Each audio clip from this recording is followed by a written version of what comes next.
நான் நினைச்சது நடந்துருச்சு. இந்த சட்டமன்ற தேர்தலில் நம்ம என்ன நினைச்சோமோ அது நடந்துருச்சு அப்படின்னு சொல்லி திருமதி சசிகலா அவர்கள் ரொம்ப உற்சாகத்தில் இருப்பதாக ஒரு தகவல் ஒன்று வெளியாகிருக்கு. அதை பற்றி நம்ம பார்க்க போகிறோம்.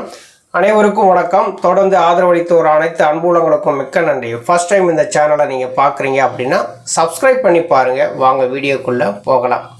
2026 சட்டமன்ற தேர்தல். இந்த தேர்தலுடைய அந்த கருத்து கணிப்புகள்லாம் பார்க்கும்போது நம்ம நினச்சது நடந்துருச்சு.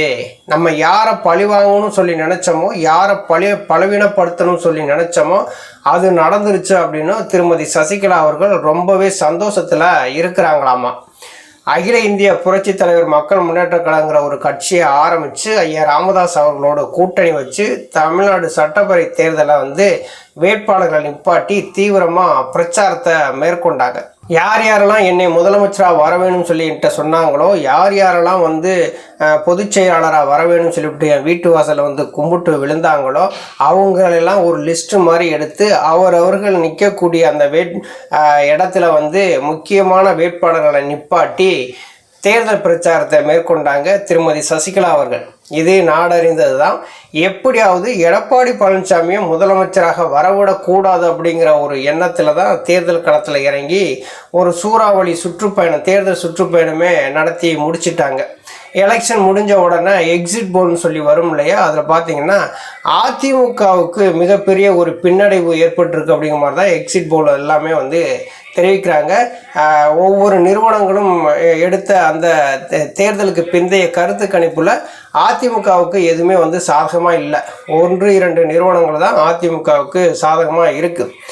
தேர்தல் முடிந்த கையோடு திருமதி சசிகலா அவர்கள் என்ன பண்ணியிருக்காங்க, அந்த ஓய்வு பெற்ற மூத்த IAS IPS அதிகாரிகள் இருப்பாங்கள்ல, அவங்களையெல்லாம் வரவழைச்சு, அவங்க நம்பிக்கைக்குரிய நபர்களை வரவழைச்சு தமிழ்நாட்டில் நம்ம எந்தெந்த இடங்கள்லாம் வேட்பாளர்கள் போட்டு நிப்பாட்டினோமோ அந்தந்த இடங்களில் போய் நீங்கள் எப்படி நமக்கு வாக்கு விழுந்தது அப்படிங்கிறத நீங்கள் பார்த்து எனக்கு ஒரு அறிக்கையை நீங்கள் தாக்கல் பண்ணணும் அப்படின்னு சொல்லியிருக்கிறாங்களாமா.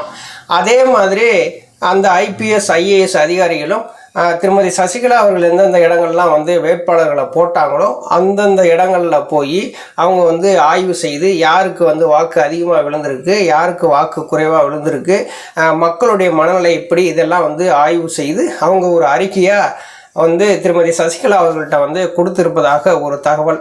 அதை பார்த்த உடனே தான் திருமதி சசிகலா அவர்கள் ரொம்ப சந்தோஷமாக இருக்கிறாங்களாமா. நம்ம என்ன நினச்சோமோ அது நடந்துருச்சு அப்படிங்கிறத அங்கே இருக்கக்கூடிய நிர்வாகிகள்கிட்ட சொன்னதாகவும் ஒரு தகவல் தான். திருமதி சசிகலா அவர்களுடைய ஒரே நோக்கம் என்ன அப்படின்னா, எடப்பாடி பழனிசாமி முதலமைச்சராக வரக்கூடாது, அவ்வளவுதான். அதிமுகவை பலவீனப்படுத்தணும். அதிமுகவை பலவீனப்படுத்தணும் அப்படின்னா எடப்பாடி பழனிசாமி பலவீனப்படுத்தினா தான் அதிமுக பலவீனமாகும். அதுக்கு அடுத்து நடக்கக்கூடிய மிகப்பெரிய ஒரு சர்ச்சையில் நம்ம அதிமுகவினுடைய தலைமை பொறுப்புக்கு வரணும், அதிமுக நம்ம கைக்குள்ளே வரணும் அப்படிங்கிறதான் அவங்களுடைய நோக்கம். எடப்பாடி பழனிசாமி தான் ஒரு கட்டத்தில் திருமதி சசிகலா அவர்கள் ஆட்சி அதிகாரத்தில் நீங்கள் தான் இருக்கணும் அப்படின்னு சொல்லி ஒரு தீர்மானம்லாம் நிறைவேற்றினார் சேலத்தில். அதுக்கடுத்து RB உதயகுமார் அவர் சார்ந்த மாவட்டத்தில் ஒரு தீர்மானமும் நிறைவேற்றினாங்க. ஆட்சிக்கும் கட்சிக்கும் இன்றைக்கி சசிகலா அவர்கள் சின்னம்மா அவர்கள் தான் இருக்கணும் அப்படின்னு சொல்லி தீர்மானமாக நிறைவேற்றி திருமதி சசிகலா அவர்கள்ட்ட சொல்லி கடைசியில் அது நடைபெறாமையே போயிருச்சு. தன்னால் முதலமைச்சராக்கப்பட்டவர் தனக்கு எதிராகவே ஆட்களை திரட்டி தன்னையே கட்சியை விட்டு நீக்கிறவருக்கு தான் ஒரு பாடத்தை பலமாக கற்றுக் கொடுக்கணும்னு சொல்லி தான் அகில இந்திய புரட்சி தலைவர் மக்கள் முன்னேற்ற கழகங்கிற ஒரு கட்சியை ஆரம்பித்து தென் மாவட்டங்களில் வேட்பாளர்களை நிப்பாட்டிட்டாங்க. கிட்டத்தட்ட பார்த்திங்கன்னா 30-37 தொகுதிகள் அதிமுக மிகப்பெரிய ஒரு தோல்வி சந்திக்கக்கூடிய சூழல் இங்கே ஏற்பட்டிருக்கு. அவங்க கொடுத்த அறிக்கையில் அந்த IAS IPS கொடுத்தாங்க இல்லையா, அவங்களோட அறிக்கையில் ஒன்று குறிப்பிட்டிருக்காங்க. தாவேகாவுக்கு அதிகமாக வாக்குகள் போகலை அப்படின்னு குறிப்பிட்டிருக்காங்களாமா. தென் மாவட்டத்தை பொறுத்தளவில் முக்குளத்தூர் அப்படின்னு சொல்லி பார்க்கும்போது தென் மாவட்டத்தில் அதிகமாக இருக்கிறாங்க இல்லையா. இப்போ அவர்கள் எல்லாமே பார்த்திங்கன்னா திருமதி சசிகலா அவர்களுக்கு வாக்களிச்சிருக்கிறாங்க. அந்த சாதி பாசத்தில் வாக்களிச்சிருக்கிறாங்க அப்படிங்கிற மாதிரி வெளியில் இருந்தவங்க சொன்னாலுமே அதிமுகவோட ஒரு முக்கியமான பொறுப்பில் இருந்தவங்க திருமதி சசிகலா அவர்கள் வந்து அதிமுகவிலே இடமில்லைன்னு சொல்லி எடப்பாடி பழனிசாமி சொல்லிட்டாரு. இந்த முறை அவர்களுடைய கரத்தை நாங்கள் வலுப்படுத்தணும் அப்படிங்கிறதுக்காகத்தான் நாங்கள் வாக்களிச்சிருக்கோம்னு சொல்லிட்டு அங்கே இருக்கக்கூடிய முக்குளத்தூர் மக்கள் சொன்னதாகவும் ஒரு தகவல் வந்து இருக்குது. வெற்றி வாய்ப்புள்ள தொகுதி அப்படின்னு சொல்லி திருமதி சசிகலா அவர்கள் தரப்புல வந்து சொல்றது ஒரு 4 தொகுதிகளை வந்து தேர்ந்தெடுத்திருக்காங்க. ஒன்று முதுகுளத்தூர், சாத்தூர், உசிலம்பட்டி, திருமங்கலம். இந்த 4 தொகுதிகளிலுமே வந்து அதிகப்படியான வெற்றி வாய்ப்பு இருக்கிறதாகவும் வந்து சொல்கிறாங்க.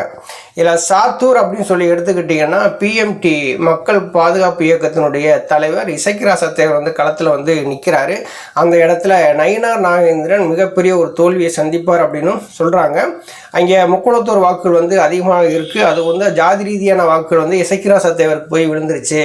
ஆனால் நயினார் நாகேந்திரன் முக்குளத்தூராக இருந்தாலும் அவருக்கு வந்து கட்சி ரீதியான வாக்கு தான் போய் சேருமே தவிர ஜாதி ரீதியான வாக்குகள் வந்து போய் சேராது.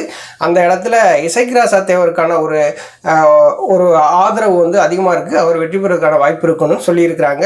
அதுக்கடுத்து உசிலம்பட்டி தொகுதி அப்படின்னு சொல்லி பார்த்தீங்கன்னா காங்கிரஸ் தான் அங்கே வந்து போட்டியிடுது. உசிலம்பட்டி தொகுதியை பொறுத்தளவில் சிட்டிங் எம்எல்ஏவாக இருந்த இவர் ஐயப்பனுக்கு தான் திருமதி சசிகலா அவர்கள் சீட்டை கொடுத்து களத்தில் வந்து நிப்பாட்டிக்கிறாங்க.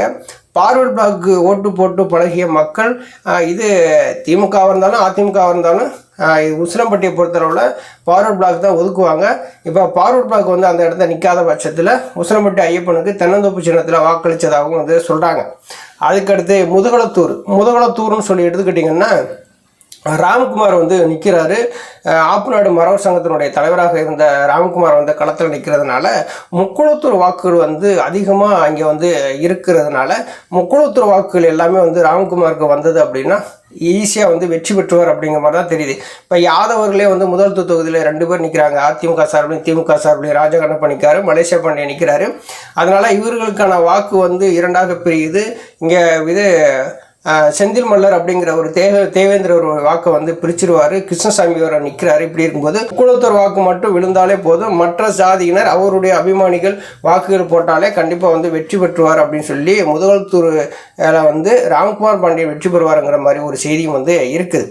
திருமங்கலம் அப்படின்னு சொல்லி பார்க்கும்போது திருமதி சசிகலா அவர்கள் வந்து எப்படியாவது ஆர்பி உதயகுமாரை தோக்கடிக்கணும் அப்படிங்கிற ஒரு எண்ணத்தில் தான் அவங்க வந்து குறி வச்சு ஜீவிதா நாச்சியாரை வந்து களத்தில் இறங்கியிருக்கிறாங்க.